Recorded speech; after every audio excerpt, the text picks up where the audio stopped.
Hello everyone and welcome to the channel. Today's topic is how to pass the journal entries at the time of issue of debenture with terms of redemption. Redemption is not a part of our syllabus now for this year, but the issue of debenture with terms of redemption could be asked in the board exam because that is a part of the issue of debenture chapter and one of the very important topic. आप अगर previous year के काफ़ी papers को pick करेंगे तो आपको इस तरह के questions बहुत नज़र आएंगे.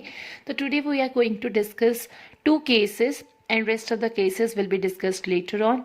तो issued 1007% debenture of 100 each at a discount of 5% and these are redeemable at par.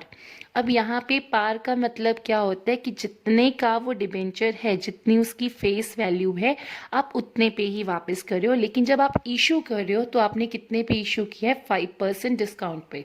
तो how to pass the journal entry in this case? तो फर्स्ट एंट्री हमेशा क्या होती है आपके लिए? That is bank account debit. Bank हमने हमेशा डेबिट करना है to debenture application and allotment account.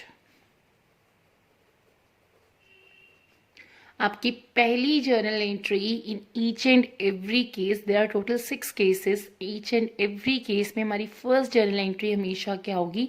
Bank account debit to debenture application and allotment account. And what amount we will pass? Issue price. कितने पे हमने ऑफर किया है, हमने वो प्राइस रिकॉर्ड करना है. सी 1000 डिबेंचर है, 7% is just a coupon rate. जितना उसका इंटरेस्ट है इसका हमने इस केस में कुछ नहीं करना है. 100 का एक है एट अ डिस्काउंट ऑफ 5%. तो अगर मैं 1000 डिबेंचर 100 का एक लूँ तो टोटल अमाउंट कितनी बन जाएगी? 1 लाख. 1 लाख पे 5% का डिस्काउंट मीन्स 5000. तो मुझे कितने पैसे मिलेंगे, कितने रुपीस उसके बदले में मिलेंगे? That is 95,000. आपने पहली जर्नल एंट्री हमेशा किस अमाउंट के साथ रिकॉर्ड करनी है? That is the issue price. तो फर्स्ट जर्नल एंट्री आपकी क्या है? Bank account debit to debenture application and allotment account 95,000 क्योंकि 1000 डिबेंचर, 100 का एक डिबेंचर 1 लाख हो गया. 5% डिस्काउंट है, 1 लाख का 5% किया, 5000 माइनस किया डिस्काउंट को तो 95 आ गया. अब आपने क्या करना है? सेकेंड एंट्री में debenture application and allotment account को क्या करना है? डेबिट करना है. कितनी अमाउंट आपने क्रेडिट की थी? 95,000. सेम अमाउंट आपने क्या कर देनी है? डेबिट कर देनी है कि 95,000 टू डिबेंचर. और डिबेंचर में चाहे कोई भी केस आ जाए, आपने हमेशा क्या लिखनी है? फेस वैल्यू, यानी वो डिबेंचर था कितने का? Of ₹100 each. तो यहाँ पे 1000 डिबेंचर 100 का एक, कितनी अमाउंट आ गई? 1 लाख. डन. आपने डिस्काउंट पे इशू किया. Discount is a kind of loss. Loss आपके क्या होते हैं? नॉमिनल अकाउंट के अकॉर्डिंगली डेबिट होते हैं. तो discount on issue of debenture account debit, कितना डिस्काउंट था? 5000. तो आपने 5000 एंटर कर दिया. रिडीमेबल एट पार, आपने वापसी सेम अमाउंट पे कर देनी है. जब करेंगे वापसी आफ्टर 5 ईयर्स या आफ्टर 3 ईयर्स या आफ्टर 4 ईयर्स तो देखेंगे, बट अभी हमें वापसी नहीं करनी है, हमें रिडीम नहीं करना है, हमने इशू की एंट्रीज पास करनी है. अगर इशू करते वक्त रिडम्पशन के टाइम पे हमें पता है कि हमें लॉस होने वाला है, then we will record it. Otherwise redeemable at par का आपने कुछ नहीं करना. रिडीमेबल एट प्रीमियम होता तो यस हम करते, लेकिन वो भी केस आज हमने नहीं करना है, वो लेटर वीडियोस में आएगा आपको. Issued 60,000 9% debenture of 75 each. Second case क्या लिखा हुआ है? आपने इशू किए 9% debentures of ₹75 each at a premium of 25 rupees per debenture. तो इस केस में आपने जर्नल एंट्री क्या पास करनी है? मैंने पहले ही बताया, फर्स्ट जर्नल एंट्री हमेशा क्या होगी? Bank account debit to debenture application and allotment account. Clear? 60,000 debenture ठीक है, 75 का एक डिबेंचर है और 25 रुपीज़ प्रीमियम। जैसे डिस्काउंट आपके लिए लॉस है ना, premium is the extra amount. तो 75 का डिबेंचर है, 25 रुपये के हिसाब से प्रीमियम है। टोटल रुपीस आपने कितने पे ऑफर किया लोगों को? हमेशा इस एंट्री में इशू प्राइस आता है जितने पे आपने लोगों को ऑफर किए, और आपने ऑफर कितने पे किए? 100 रुपये पे। 60,000 इंटू 100 किया, the amount will be 60 lakh. तो आपके लिए कितना बैंक की एंट्री में अमाउंट आएगी?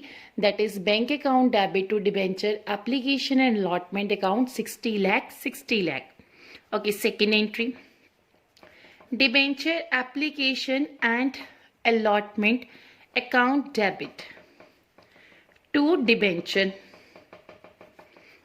अब देखो, बेसिक एंट्री तो पहले ये डाली, और ये देखो यहाँ पे एप्लीकेशन अलॉटमेंट में 60 लाख डाले, सेम अमाउंट यहाँ पे भी डाल देनी है 60 लाख।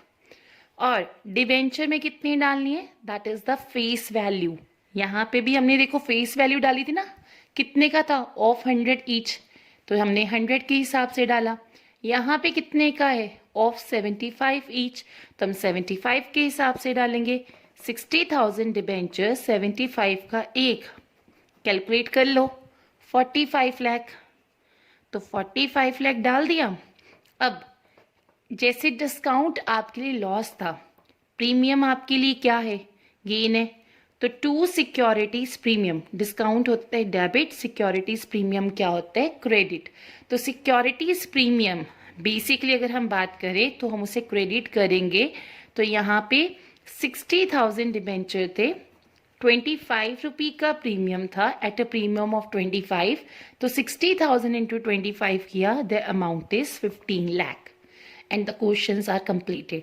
ये 6 मार्क्स में 2 केसेस आ जाते हैं आपको, लेटर टोटल 6 केसेस है। तो आज डिस्कस किए, 2 नेक्स्ट वीडियो में डिस्कस हो जाएंगे, 2 से नेक्स्ट वीडियो में डिस्कस हो जाएंगे।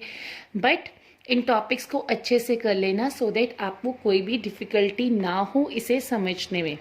ओके, तो आज हमने इस वीडियो में क्या सीखा? जब भी issue of debenture with terms of redemption हो, तो पहली journal entry bank account debit to debenture application and allotment account with the issue price.